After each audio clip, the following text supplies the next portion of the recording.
Salam sejahtera bagi kita semua, khususnya kelas 9 SMP dimanapun berada. Pertama-tama kita bersyukur kepada Tuhan, kita masih boleh melakukan aktivitas kita untuk pembelajaran, sekalipun belajar di tempat masing-masing. Untuk tema kali ini kita belajar dengan judul Gereja sebagai umat Allah yang baru. Nah, di sekitar kita tentunya ada banyak di sekitar kita ada begitu banyak denominasi gereja, bermacam-macam nama ataupun merek ataupun organisasi gereja. Nah, bahkan juga bangunan-bangunan gereja bermacam-macam, mulai dari yang bangunan elit, yang sederhana atau sangat sederhana.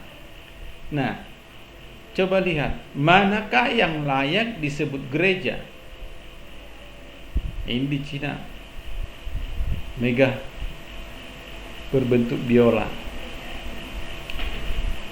Ini lagi. Dan ada begitu banyak gereja-gereja yang megah di dunia, mewah. Tapi ada juga gereja-gereja yang sederhana, bahkan ada yang sangat sederhana.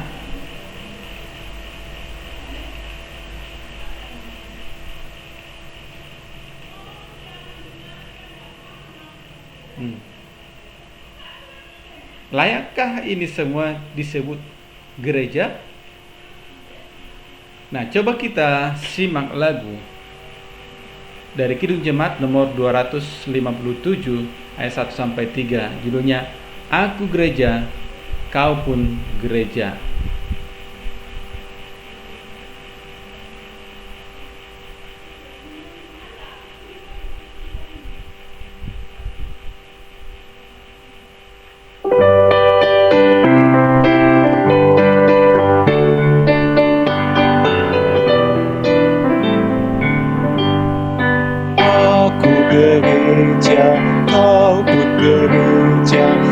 Sama-sama gereja dan pengikut Yesus di seluruh dunia. Kita sama-sama gereja. Gereja bukanlah gedungnya dan bukan pula menaranya.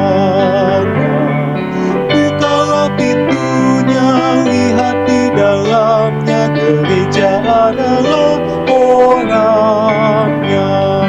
Aku gereja, kau pun gereja.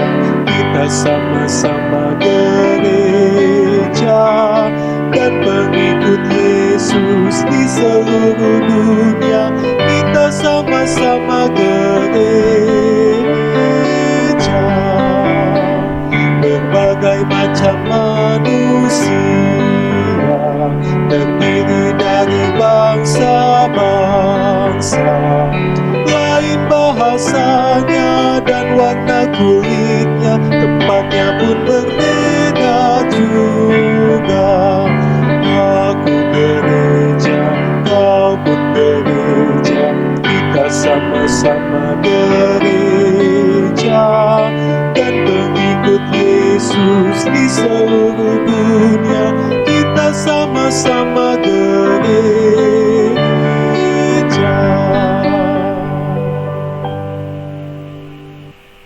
Ya.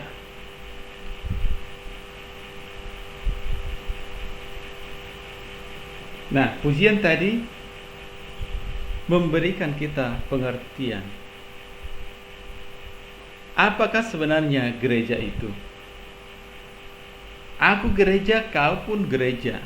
Nah, jadi kalau kita bandingkan dengan di awal tadi ada gambar-gambar gereja. Nah, timbul satu pertanyaan. Gereja itu gedungnya atau orangnya? Kita lihat dalam Kisah Rasul 2 ayat 1 sampai 47. Nanti bacakan secara keseluruhan. Tapi pada waktu ini tidak memungkinkan kalau kita baca secara keseluruhan, baca sendiri nanti. Nah, ayat 1 mengatakan, ketika tiba hari Pentakosta, semua orang percaya berkumpul di satu tempat. Tiba-tiba turunlah dari langit suatu bunyi seperti tiupan angin keras yang memenuhi seluruh rumah di mana mereka duduk. Ayat yang ketiga dikatakan, dan tampaklah kepada mereka lidah-lidah seperti nyala api yang bertebaran dan hinggap pada mereka masing-masing. Dilanjutkan ayat yang keempat, maka penuhlah mereka dengan Roh Kudus, lalu mereka mulai berkata-kata dalam bahasa-bahasa lain seperti yang diberikan oleh Roh itu kepada mereka untuk mengatakannya. Nah, disinilah awal terjadinya atau terbentuknya gereja perdana, yaitu pada hari Pentakosta. 40 hari setelah Yesus naik ke surga, murid-muridnya berkumpul di sebuah rumah di Yerusalem. Nah, dikatakan tadi, tiba-tiba angin kencang bertiup di ruangan yang terkunci itu, karena mereka semua dalam posisi ketakutan ketika Yesus sudah mati dan bangkit. Mereka, murid-murid Yesus atau orang percaya pada waktu itu, sangat ketakutan terhadap prajurit-prajurit, sehingga mereka berkumpul. Makanya tadi tidak dikatakan di mana mereka berkumpul, tapi di satu tempat dalam keadaan pintu yang terkunci. Nah, ketika angin kencang bertiup di ruangan yang terkunci itu, lalu nampaklah lidah-lidah api yang bertebaran dan turun di atas kepala para murid itu. Itu sebuah kejadian yang aneh yang dialami oleh para murid. Dan mendadak mereka semua berkata-kata dalam berbagai bahasa asing, tergantung bahasa yang diberikan Roh Kudus kepada mereka. Dan sebagaimana biasanya ketika hari raya di Yerusalem, orang-orang dari seluruh dunia pada waktu itu datang ke Yerusalem, ya, untuk merayakan hari raya. Bahkan juga dari orang-orang di luar Yahudi yang sekedar ingin berkunjung atau berwisata. Jadi pada waktu itu sangat banyak orang dari seluruh dunia ada di Yerusalem dan melihat peristiwa itu. Nah, dan ada banyak ya bahasa di situ. Nanti dibaca selanjutnya ada beberapa bahasa-bahasa yang mereka dengar, sehingga orang-orang yang melihat itu heran. Ya, heran. Karena orang-orang atau murid-murid itu adalah orang-orang Yahudi yang tidak tahu berbicara dalam bahasa-bahasa lain. Tetapi ketika mereka melihat orang-orang Yahudi bisa berbahasa-bahasa orang Partia, Media, Elam, Mesopotamia, Yudea dan Kapadokia, Pontus dan Asia, Frigia dan Pamfilia, bahasa Mesir, Libya, Roma, Kreta, Arab dan lain-lain, mereka semua heran, ya. Nah, mereka mengatakan, bukankah mereka ini semua adalah orang-orang Galilea? Bagaimana mungkin kita masing-masing mendengar mereka berkata-kata dalam bahasa kita sendiri? Itu atau orang-orang yang datang ke Yerusalem pada waktu itu. Tetapi, ya, sebagaimana biasa, kalau melihat suatu peristiwa, ada yang bersikap atau memberikan respon positif, ada juga yang memberikan respon negatif. Nah, ada yang bersikap sinis dan mengejek mereka dengan mengatakan, mereka sedang mabuk oleh anggur manis. Nah, akhirnya ketika murid-murid mendengarkan hal itu, Petrus pun bangkit dan berkhotbah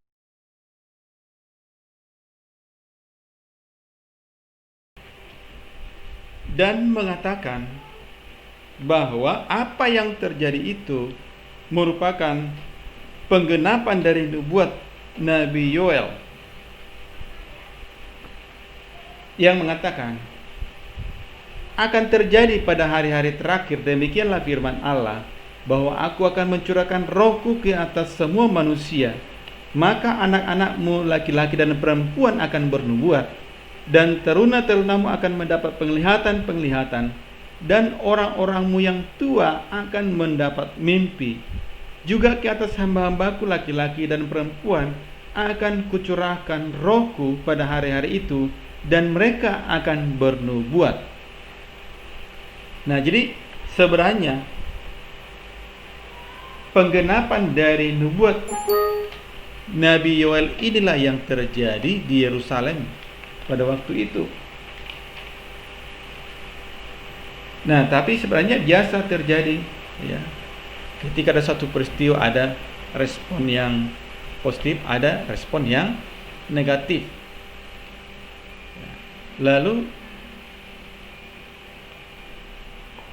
yang meresponi secara positif pada akhirnya mendengar khotbah Petrus dan mereka percaya kepada Yesus, akhirnya mereka bertobat dan memberi diri dibaptis.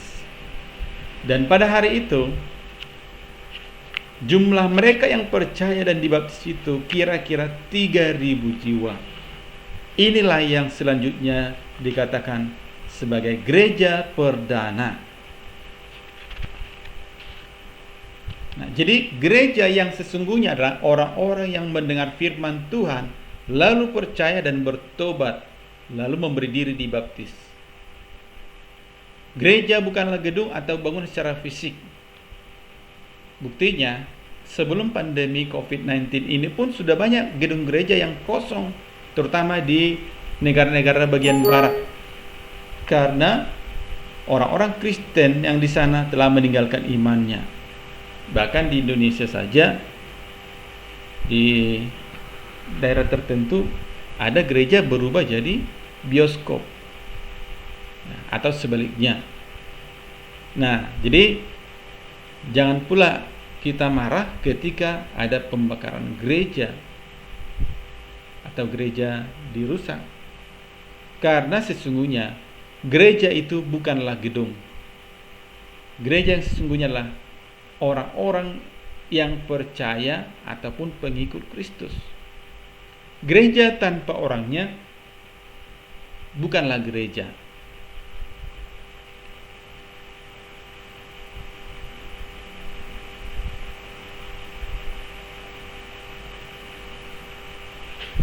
Dalam 1 Petrus 2 ayat 9 sampai 10 dikatakan, tetapi kamulah bangsa yang terpilih, imamat yang rajani, bangsa yang kudus, umat kepunyaan Allah sendiri, supaya kamu memberitakan perbuatan-perbuatan yang besar dari Dia yang telah memanggil kamu keluar dari kegelapan kepada terangnya yang ajaib.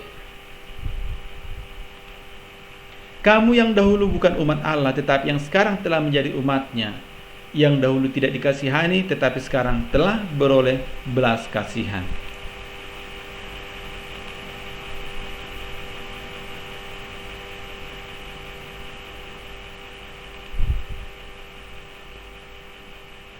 Nah, sekarang apa arti gereja?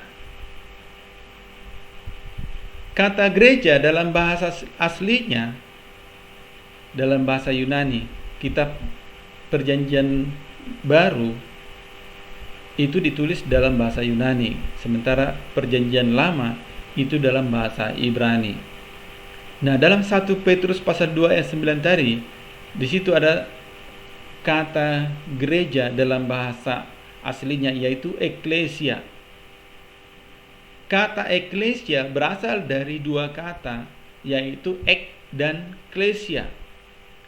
Ek artinya keluar, sementara klesia dari kata kerja kalein yang berarti memanggil. Jadi eklesia berarti dipanggil keluar. Itu dalam 1 Petrus pasal 2 ayat 9 tadi. Yang telah memanggil kamu keluar dari kegelapan kepada terangnya yang ajaib. Artinya, anggota-anggota gereja adalah orang-orang yang dipanggil keluar dari lingkungannya, dari sanak saudaranya, dari kaum keluarganya, dari kaum kerabatnya, untuk menjadi bagian dari sebuah komunitas baru yang bernama gereja.